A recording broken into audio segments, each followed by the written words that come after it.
Maintenant qu'on a vu les principales fonctions du calque, enfin non, pas les principales fonctions, mais en tout cas les bases de disposition des calques sur Photoshop, on va faire un premier exercice qui va nous permettre de faire un premier petit photomontage en utilisant les fonctions très basiques de sélection sur Photoshop. Vous verrez qu'il y a beaucoup d'outils de sélection sous Photoshop qu'on verra au fur et à mesure. Mais là, on va vraiment se préoccuper des plus simples qui ne sont pas forcément les plus précis, mais qui vont vous permettre justement d'avancer pas à pas dans ce logiciel. Alors pour ce premier exercice, on va faire un premier photomontage avec des fichiers dont vous disposez dans les ressources. Donc on va utiliser le fichier qui s'appelle panneau publicitaire, le suivant qui s'appelle image couleur graphisme et enfin, le troisième fichier qui s'appelle premier photomontage sur Photoshop. Donc ça, ce sera le résultat à obtenir aux éléments qu'on va voir ensemble là tout de suite avec les deux premières images. Donc, vous ouvrez chacune des deux images de travail initiales. Donc, soit vous les ouvrez en faisant fichier, ouvrir, et vous allez les chercher sur votre PC, soit vous les glissez simplement. Donc là, vous voyez, j'en ai glissé un, ma fenêtre s'ouvre, c'est le panneau publicitaire. Et je vais ensuite choisir ma deuxième que je glisse là. Attention, pas là, parce que sinon ça le colle sur ma précédente photo. Donc là, quand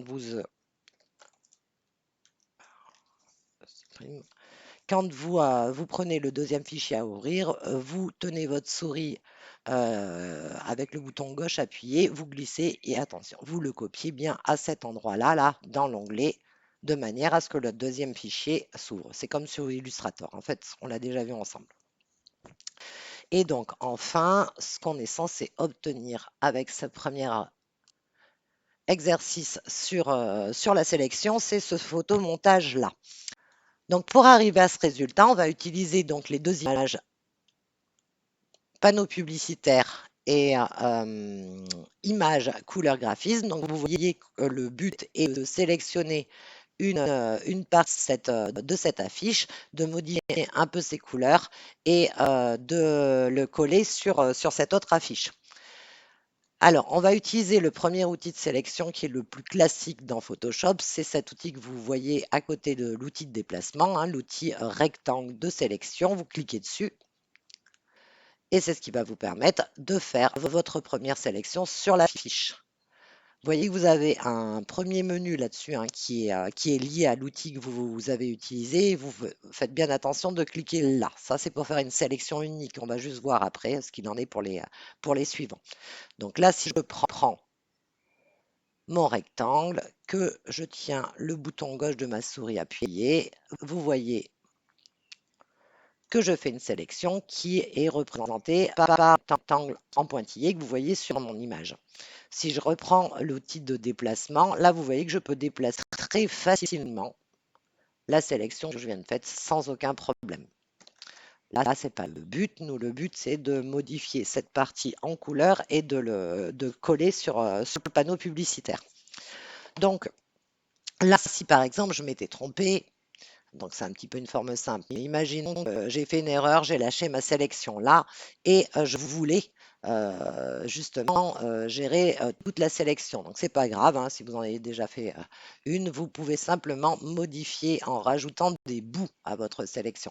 Donc là, je vais juste vous montrer pour l'exemple comment ça marche. J'appuie sur ce bouton, je me code là et vous voyez qu'il y a un petit plus sur mon écran qui signifie que je vais rajouter une zone de sélection à la sélection qui existe déjà. Donc vous voyez, je tire mon cadre, je vais jusqu'en bas et naturellement, ma sélection a été rajoutée à l'autre. Je fais de la même chose de l'autre côté. Hop, et vous voyez, j'ai une sélection qui est devenue unique en rajoutant plusieurs sélections. De la même manière, je pourrais souhaiter le retirer des bouts de sélection et dans ce cas-là, il suffirait. Je clique comme ça. Vous voyez que j'ai un moins qui s'affiche sur mon écran Et donc là, maintenant, ma sélection n'est que la sélection précédente moins la partie que j'ai sélectionnée en utilisant ce bouton-là de soustraction. De la même manière, vous pouvez alors rajouter, pardon, oui, je ne vous ai pas parlé du raccourci clavier. Donc, pour rajouter manuellement des sélections à votre sélection, vous pouvez cliquer en même temps que votre souris sur Maj. Regardez ce qui va se passer là quand j'appuie sur Maj. Là, j'appuie sur Maj. Maintenant, si j'appuie sur Alt, vous voyez, il change d'outil. En fait, Maj, ça permet d'additionner des sélections les unes aux autres. Alt, à l'inverse, vous permet de soustraire des sélections. Donc là, je suis sur Maj, j'appuie sur Maj, je la rajoute non, pardon, j'appuie sur Alt. Donc là, je suis sur Alt et ça a diminué. J'appuie sur Maj, ça le rajoute. Alt, ça l'enlève. Maj, ça le rajoute. Donc là, vous voyez, si je veux prendre mon outil de déplacement, vous voyez que tous mes éléments correspondent bien à une sélection unique. Donc moi, je trouve qu'effectivement, il est plus simple pour ce genre de choses d'utiliser Alt et Maj, hein, mais à vous de voir. Donc soit vous utilisez directement pardon, ce menu-là, soit Maj pour ajouter et Alt pour soustraire. Si vous avez fait une sélection et que vous voulez revenir en arrière et tout désélectionner, vous faites CTRL D et vous n'avez plus aucune sélection. Donc là, on se reprend. Là, je vous ai montré vraiment ce qui permettait de modifier vos sélections classiques. On reprend notre rectangle pour finaliser notre premier photomontage. Vous sélectionnez votre affiche. Et donc, on n'oublie pas ce qu'on voulait faire tout à l'heure, quand même, c'était de modifier les couleurs de cette sélection. Donc là, si vous allez dans Images, Réglages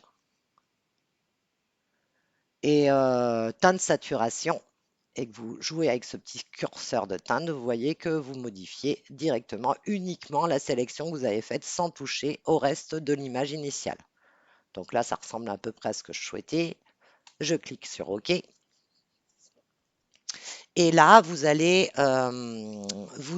faire simplement CTRL-C. Vous retournez sur le panneau publicitaire, on veut copier la fiche, CTRL-V, et vous vous retrouvez avec la sélection que vous venez de copier sur votre autre image.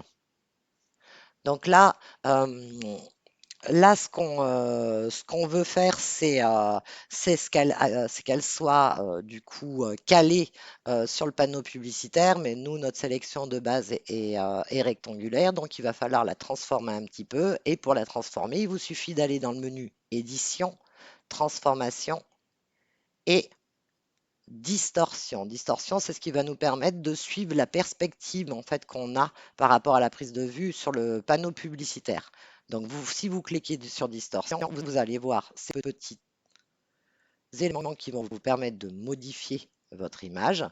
Donc là, si vous voyez, si je tiens le bouton gauche de ma souris appuyé et que je tire mon image dans l'angle, je peux adapter mon visuel directement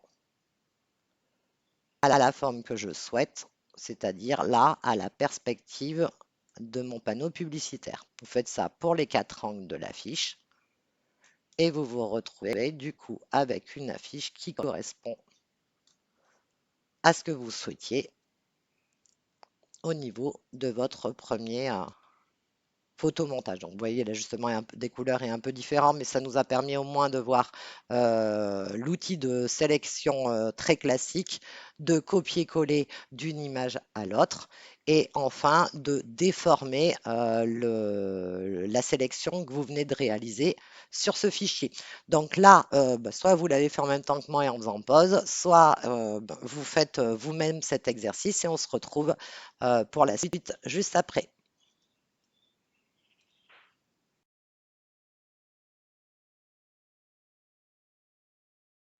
Un autre outil qui pourra vous être utile pour des sélections de formes géométriques sur une image, c'est l'outil de sélection avec le lasso polygonal, donc que vous retrouvez dans ce menu-là. Vous voyez, il y en a plusieurs. L'outil lasso polygonal, bon, bah, celui qu'on utilisera le plus quand même, que vous serez amené, je pense, à utiliser le plus, c'est le lasso polygonal. On va regarder vite fait ce que sont les autres, mais ils sont un petit peu moins utiles selon moi. Après, il faudrait que vous les testiez également. Donc, pour cet exercice, je vais vous demander d'ouvrir la ressource qui s'appelle Outils lasso dans les ressources disponibles. C'est un fichier JPEG que voilà, de sélectionner l'outil lasso polygonal.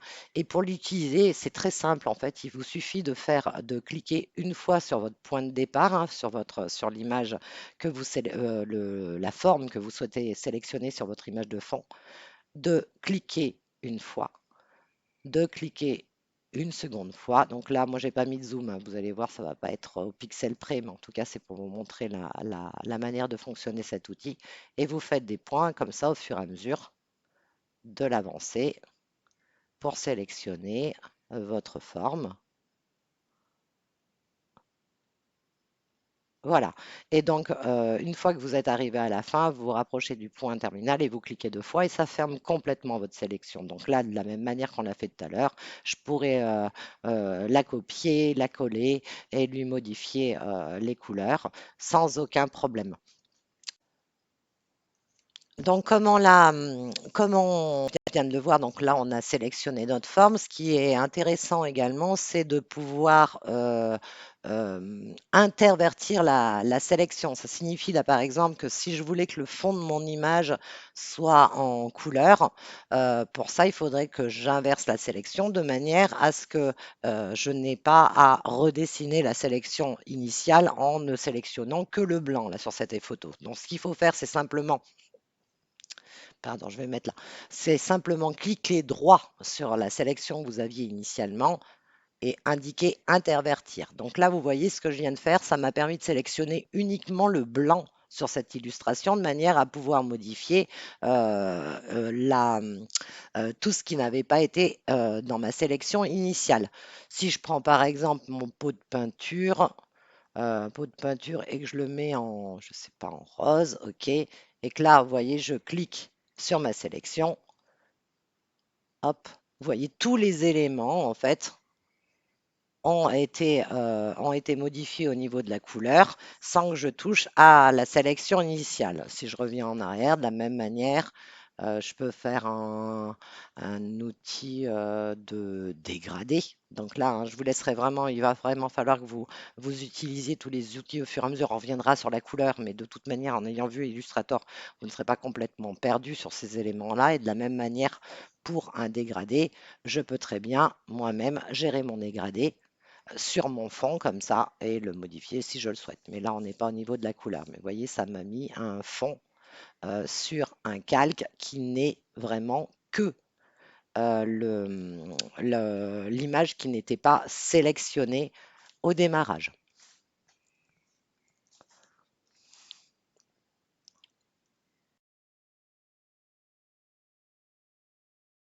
Donc là, on va parler d'une dernière solution pour faire des sélections assez classiques, hein. Sur Photoshop, c'est l'outil plume. Donc là, vous verrez, hein, vous testerez vous-même l'outil lasso qui va vous permettre de faire des sélections à main levée. Simplement, je vous le montrerai juste après rapidement. Pinceau de sélection, mais honnêtement, ce n'est pas les outils les plus pratiques de sélection. Donc, l'outil lasso magnétique, vous pourrez l'essayer aussi, mais globalement, c'est quand même pas très intéressant. Je vous dirais vraiment d'insister sur le lasso polygonal et l'outil de sélection ellipse et rectangle qu'on a vu tout à l'heure. Et ensuite, il y aura beaucoup d'autres outils qui vous permettent encore plus facilement de faire des sélections sur Photoshop, pardon, qu'on verra au fur et à mesure. Là, une autre solution, c'est l'outil plume, en fait, qui ressemble un petit peu à la manière de travailler sous Illustrator. Donc, pour tester cet outil plume, je vais vous demander d'ouvrir la ressource qui s'appelle Sélection avec outil plume, donc qui est celle-ci. Et là, l'idée, ça va être de détourer, de sélectionner ce téléphone. Vous voyez qu'il y a des courbes pour pouvoir le travailler de la même manière. Donc, l'outil plume se trouve là dans ce menu. Et donc, vous voyez que vous avez de la même manière que sous Illustrator des ajouts de points d'ancrage, des suppressions de points d'ancrage. Et ça se travaille à peu près de la même manière. Mais on va le tester tout de suite directement sur cette image. Donc, vous sélectionnez votre premier point. Donc là, on va dire qu'on veut vraiment sélectionner tout le téléphone qui est sur, euh, sur cette image. Vous partez d'un point et vous allez, vu que c'est une ligne droite, jusqu'à l'autre point. Donc là, ça vous attirer une ligne droite. Là, vous voyez, comme pour Illustrator, il y a une courbe. Donc, vous vous mettez au sommet de la courbe, vous laissez votre doigt appuyé, ce qui va vous permettre d'avoir des poignées de sélection et du coup de gérer la courbe, comme on l'a fait sous Illustrator, vous voyez, en tirant les poignées, de gérer la courbe de votre téléphone. Idem, vous vous retrouvez sur une ligne droite, vous sélectionnez ligne droite. Vous reprenez de l'autre côté de la courbe, vous laissez votre doigt appuyé pour tirer les poignées et vous sélectionnez votre courbe. Vous finissez, clic droit, on se remet de l'autre côté du sommet, on laisse un pilier, ça nous sélectionne les courbes et on ajuste, idem. Et là, enfin, on sélectionne, on laisse le doigt appuyé pour tirer sur les poignets. Voilà. Donc là, avec l'outil plume, donc c'est un outil qui vous permet non seulement de dessiner, hein, mais qui vous permet aussi de sélectionner comme on vient de le faire.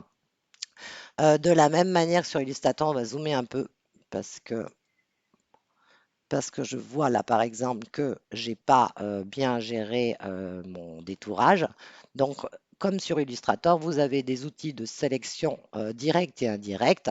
Donc l'outil de sélection directe, c'est cette petite flèche blanche. Il vous suffit d'aller travailler. Là, on voit que ce serait intéressant d'avoir, hop, de diminuer, de baisser un peu. La courbe reste bonne. Et de rajouter un point d'ancrage qui me permettra de faire ce petit angle. Donc pour ça, il vous suffit d'aller ajout d'un point d'ancrage. On va le mettre là. Hop. Et ça va nous permettre, avec mon outil de sélection directe, de réajuster ma courbe. Donc vous voyez, là, j'ai pu réajuster à peu près le contour de mon téléphone. Là, c'est pareil, je vais réajuster à peine.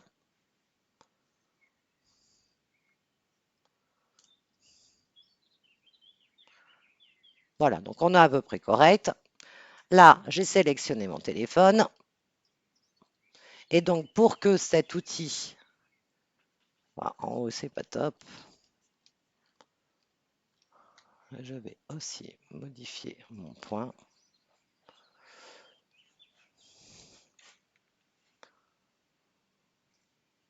Mon outil de sélection.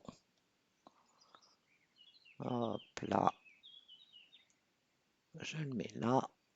Et je travaille mes poignets pour réajuster la courbe comme on l'a fait tout à l'heure.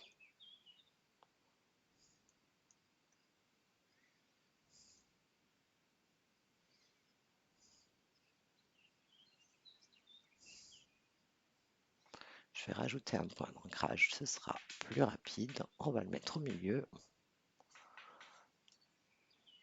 Hop. Et je réajuste. Vous voyez, donc ça permet assez rapidement de gérer vos courbes, hein, comme on l'a déjà vu initialement. Bon, ça à peu près. On pourrait rajouter des. Bon, mais le but quand même, c'est de voir comment on fait une sélection. Donc après, vous, vous cliquez droit une fois que vous avez fait ça. Pardon. Et vous faites définir une sélection. Donc le contour progressif, c'est ce qui va vous permettre d'avoir quelques pixels qui réajustent un peu votre tracé à la forme. Là, je l'ai mis à 1, donc c'est peu importe. Et là, vous voyez que j'ai eu une sélection qui a été faite.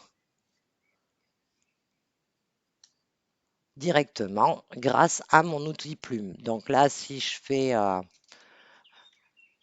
si je peux réajuster mon réglage de couleur comme on l'a fait tout à l'heure, par exemple. Donc là, vous voyez, je réajuste uniquement le calque que j'ai travaillé. Hop, de la même manière, si je clique droit,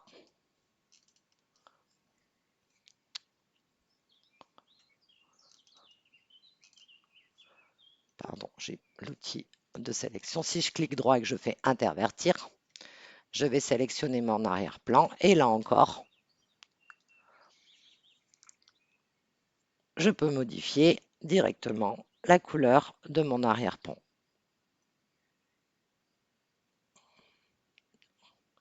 Diminuer la luminosité, le contraste, la saturation, enfin tous les éléments qu'on souhaiterait travailler en termes de couleur. Donc là, voilà, je vous invite à utiliser l'outil plume également, comme je viens de le faire. Donc on n'oublie pas, on sélectionne, on s'amuse avec les poignées et ensuite on clique droit sur la sélection pour transformer le tracé réalisé par l'outil plume en une zone de sélection.